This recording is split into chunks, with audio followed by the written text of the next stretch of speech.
Hey guys, welcome to my another blog. और ये वाला ब्लॉग है इंगेजमेंट ब्लॉग। सो हमारे नेबर्स के बेटे का इंगेजमेंट था, जिसके लिए हम गए थे वहाँ पे उनके इंगेजमेंट के लिए। गाइस, मुझे तो देखो कहीं भी जाना पार्टीज़ में पसंद नहीं है, बट आंटी जी ने मुझे बहुत ज़्यादा प्रेशराइज़ किया था कि प्लीज़ आना है, ये है वो है। इनसे पहले मैं इनके बहुत सारे फंक्शन मिस कर चुकी हूँ। तो फिर मेरे को और पता है, मैं इतनी जल्दी रेडी हुई थी ना, और यू कांट बिलीव मैं थोड़ी सी फैटी हो गई हूँ और मुझे कुछ भी नहीं आ रहा। जो मेरे अपने ड्रेसेस है तो मेरे पास कुछ भी नहीं था ऐसा वेयर करने के लिए। फिर फाइनली मैंने डिसाइड किया कि मैं ये वाली साड़ी पहनती हूँ, जिसका मेरे को ब्लाउज़ आ रहा था। ये है मेरी मदर इन लॉ की साड़ी, और ये साड़ी मेरे पे लग भी बहुत प्रेटी रही थी। आप लोग बताइएगा कि आप लोगों को ये साड़ी कैसी लग रही है। तो ये आपको पता है, जाने से सिर्फ 1 आवर या हाफ एन आवर पहले मैंने ये साड़ी ली। फटाफट मैंने इसकी प्रिपरेशन करी, बैंगल्स निकाले, सब कुछ किया, एयरिंग वगैरह सेट करके मैं फटाफट रेडी होकर चली गई। इससे पहले मैंने डिसाइड किया था कि मैं अपना एक सूट पहनूंगी, बट फिर मेरी मदर ने कहा कि नहीं, सूट रहने दो, तुम ये साड़ी ले लो और ये पहन लो। तो मैंने ये वाली साड़ी पहनी थी, और ये साड़ी का कलर मैंने फर्स्ट टाइम वेयर किया है, और मुझ पर बहुत ही प्रिटी लग रहा था। ये मेरे को ऐसा लग रहा था और सबको अच्छा लगा। आप लोग बताइए कि आप लोगों को मेरा लुक कैसा लगा था, और ये साड़ी का कलर मुझ पर कैसा लग रहा है। सो हम फाइनली वेन्यू पे पहुंच चुके थे। इंगेजमेंट थी दिन की, जो 11:30 का टाइम दे रखा था, पर यहाँ पे हम 1 o'clock आए थे, और तब तक भी सब कुछ नहीं हुआ था। तिलक वगैरह जो चीज़ें चढ़ती हैं वो अभी चढ़ी रही थी, लड़के का हो रहा था। तो हमने यहाँ पे खूब सारे स्नैक्स लिए, हमने खाया पिया और हमने इन्जॉय किया। यहाँ पे हो चुकी है ब्राइड की एंट्री, क्योंकि अब ब्राइड की होगी गोद भराई। तो यहाँ पे ब्राइड अपनी एंट्री करवा रही थी, फ़ोटो सेशन और वीडियोस वगैरह होती। मीनवाइल हम लोगों ने कहा कि हम जब तक कुछ और खा लेते हैं, जब तक उसकी गोद भराई हो रही है, और एंगेजमेंट सेरेमनी भी स्टार्ट नहीं हुई है। जब मैं नीतीश के बिना कहीं भी जाती हूँ ना, तो मुझे पार्टीज़ में ऑलरेडी बहुत ही ऑकवर्ड फील होता है। इतने बड़े हो गए हैं, पर वो बचपन वाली चीज़ें नहीं गई हैं कि पार्टीज़ में नहीं जाना। बचपन में मेरे साथ यही प्रॉब्लम थी, मम्मी बहुत गुस्सा होती थी कि चलो चलो यहाँ पे चलो, वहाँ चलो, पर मैं कहीं भी नहीं जाती थी। मेरे को ना बिल्कुल अच्छा नहीं लगता था, कि मेरे को बहुत शर्म आती थी। और यहाँ पे ब्राइड का ना गोद भराई वगैरह चल रहा है। और फिर जब तक मैंने सोचा कि जब तक ये सब चल रहा है, इंगेजमेंट नहीं हो रहा, तब तक मैं भी अपनी कुछ रील्स और वीडियोस बना लेती हूँ। क्योंकि जब मैं लगी इतनी प्रेटी रही थी सॉरी गाइस, तो मैंने सोचा क्यों नहीं इसको मैं गेटअप का एक रील्स वगैरह बना लूँ। कुछ ट्रेंडिंग रील्स चल रही थी, तो मैंने इस पर रील्स बनाई। अब ग्रूम एंड ब्राइड की एंट्री हो चुकी है, अब होगी इनकी रिंग सेरेमनी। और ये लोग बहुत ही अच्छे लग रहे थे, ये लोग लाइफ में अच्छा कर रहे हैं, इसी तरीके से इनकी लाइफ खुशहाल हो। और यहाँ पे ब्राइड और ग्रूम की बहुत अच्छी एंट्री होती है। जब आप ये सब चीज़ें किसी का देखते हो ना, तो गाइस पता है क्या होता है, आपको ना आप ना पीछे चले जाते हो ब्लैक फैश, आपको अपनी याद आने लग जाती हैं। आप अपने ही सोचने लगता है कि मैंने एंगेजमेंट पैसे किया था, मैंने ऐसी एंट्री करी थी। आप लोग बताना, जब आप किसी की शादी एंगेजमेंट में जाते हो, तो आपको अपनी मेमोरीज याद आती हैं कि आप लोगों ने कैसे कैसे किया था। तो यहाँ पे इन लोगों की इंगेजमेंट सेरेमनी स्टार्ट हो चुकी है। अरित्रा को देखो, अरित्रा ने ना बड़ों से ये भी सीख लिया, इसलिए कहते हैं बच्चों के सामने सारी चीज़ें नहीं करनी चाहिए। तो वो ना जब ऐसा कुछ होता है, उसे समझ तो आ नहीं रहा क्या हो रहा है, बट वो ब्लॉग वो वीडियोज़ वगैरह बनाने लग जाती है। और यहाँ पे गाना चलते ही उसके पैर रुकने बहुत ही मुश्किल है। गाना चलते ही Aritra full of dance mood में आ जाती है, और यहाँ पे अरित्रा खूब इन्जॉय करी थी।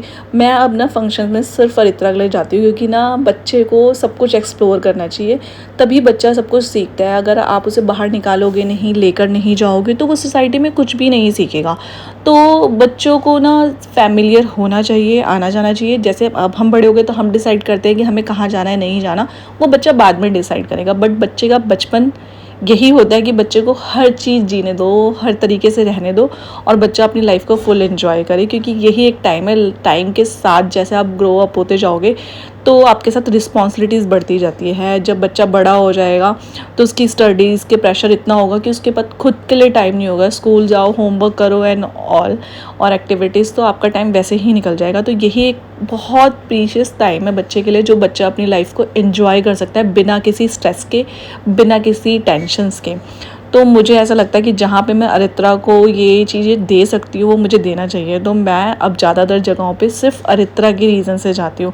और यहाँ पे देखिए आप, ग्रूम के पेरेंट्स कितने ज़्यादा खुश हैं, और वो यहाँ पे फुल इतने खुश हो गए ना, कि वो अपने आप को कंट्रोल ही नहीं कर पा रहे हैं। वो इतने अच्छे लग रहे थे। तो अच्छा लगता है जब ना खुश होते हैं ऐसे पेरेंट्स, तो अच्छा लगता है। तो यहाँ पे रिंग सेरेमनी हो चुकी है। अब यहाँ पे सब उनको फ़ोटो सेशन वगैरह और वीडियोस वगैरह उनकी बन रही है, और उसकी प्रिपरेशन चल रही है। कुछ मजाक मस्ती चल रहा है, जो समधी और इन सब चीज़ों में चलता है, आपको पता ही होगा।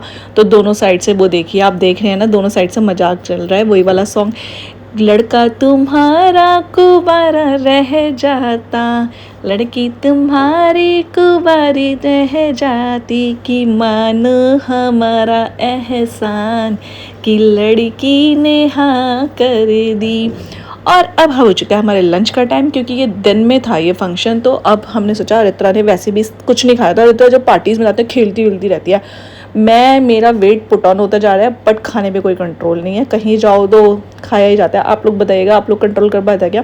फिर हम लोगों ने फुल लंच वंच किया यहाँ पे। अब ना ग्रूम एंड ब्राइड की साइड से परफॉर्मेंस स्टार्ट हो चुकी है, और हमें भी बहुत लेट हो रहा था, क्योंकि शाम को एक हमें हाउस वार्मिंग पार्टी में जाना था, जो किसी का गृह प्रवेश था मेरे फादर इन लॉ के फ्रेंड का, तो इसलिए हमें वहाँ से जल्दी निकलना था। तो हमने थोड़ी बहुत परफॉर्मेंस को एंजॉय किया। यहाँ पे ब्राइड बहुत प्यारी सी एक परफॉर्मेंस दे रही है अपने पेरेंट्स के लिए प्लस ग्रूम के लिए, और कुछ चीज़ें डेडिकेट कर रही है अपने ब्रदर वगैरह को। तो यहाँ पे ब्राइड ने अपना फुल परफॉर्मेंस दिया, तो और बहुत सारे लोगों ने मिलकर, इनके फैमिली मेम्बर्स ने भी परफॉर्मेंस दिया। वह हम सारी परफॉर्मेंस को कैप्चर नहीं कर पाए हैं।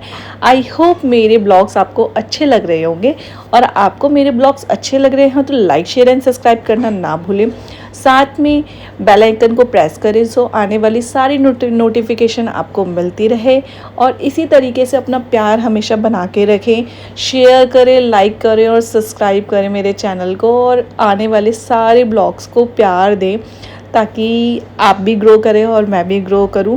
आई होप आपको मैं पसंद आ रही होंगी, और मेरी चीज़ें, मेरे ब्लॉग में छोटे छोटी जो चीज़ें शेयर कर रही हूँ, मैं ट्राई कर रही हूँ। देखिए, फर्स्ट टाइम आप जब ब्लॉगिंग स्टार्ट करते हैं ना, तो आपको बहुत शर्म आती है।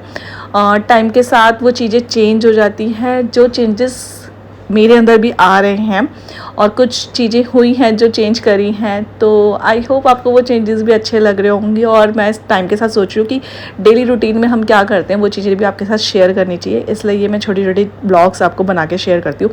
अब आ गया था स्वीट्स खाने का टाइम, और स्वीट्स देख के तो फिर मैं वैसे कभी भी स्वीट्स नहीं खाती हूँ, बट मुझे कभी कभी अच्छा लगता है, मतलब तो मुझे मूंग दाल हलवा बहुत पसंद है, और रसमलाई वगैरह सबके लिए लिया था। और हम अब पार्टी से निकल चुके हैं। आपको अच्छा लगा हो तो इसी तरीके से प्यार देते रहे। Bye bye.